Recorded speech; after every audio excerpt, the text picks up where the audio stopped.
Hello my friends and welcome back. Thank you very much for being with me again today.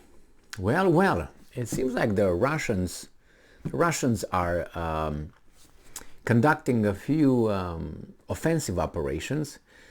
I made a video a minute ago where it was a Ukrainian general complaining that the Russians might have allowed, and while they retreated over the Dnieper River, allowed the Ukrainian army to move in, and then supposedly, according to this general, the Russian army tried to encircle it through Sumi Oblast and Zaporizhya Oblast. That's one thing, so there would be two offensives. This general said that the Russians put strong military forces over there, groups, trying to do that, accomplish that mission. Now, there's another development here of the same kind, which again comes from Ukrainian sources.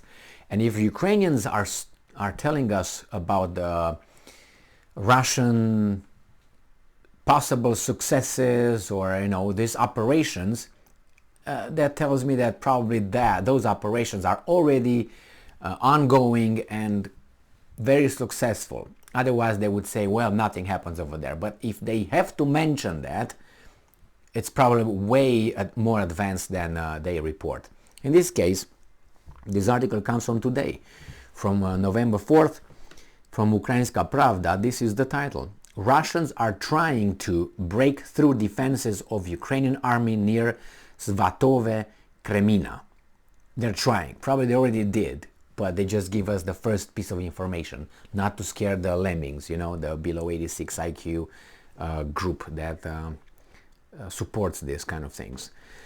Russian invaders are trying to break through the defenses of the armed forces of Ukraine near Svatove and Kreminna, both in Luhansk Oblast. So hopa, this is Luhansk.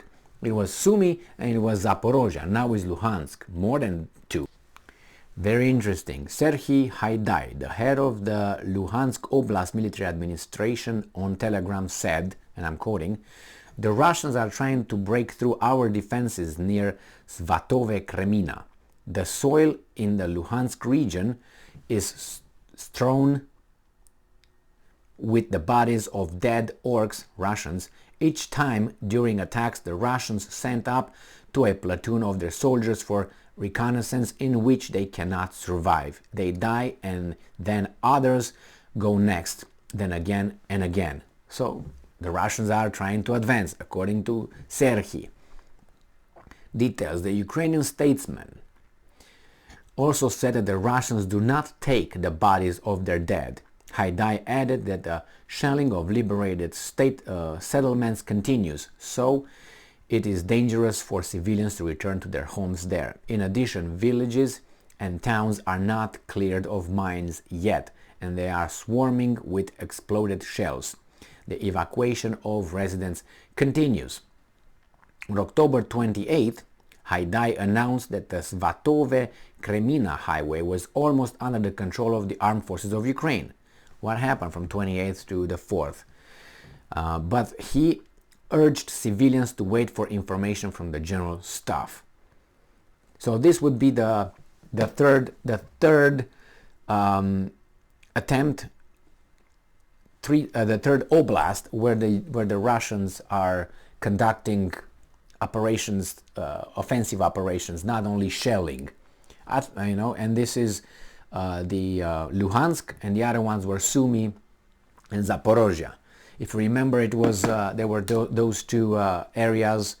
I know it was Zaporizhya and it was Bakhmut. No, it was not Zaporizhya. Bakhmut and Advivka. Those two areas where the Russians were continuously advancing, but I didn't see how far they advanced, but the Ukrainians were reporting that in Advivka and the other one, which I mentioned, I can't remember right now, man. And those two, Bakhmut and Advivka, they advanced. Now we have Sumi, Zaporizhya, trying to surround or to encircle the Ukrainian army. And this here, they tell us that in Luhansk Oblast, right, in Svatove-Kreminna, the Russians are again trying to push forward. So even if the winter is about to kick in, the Russians are still trying to push with military personnel, not only, as I said, with shelling and all that. All right, well, we'll see. At least 3 axes where they try to break through. Thank you very much for being with me again today. Stay strong, stay smart, look for the truth, and be just.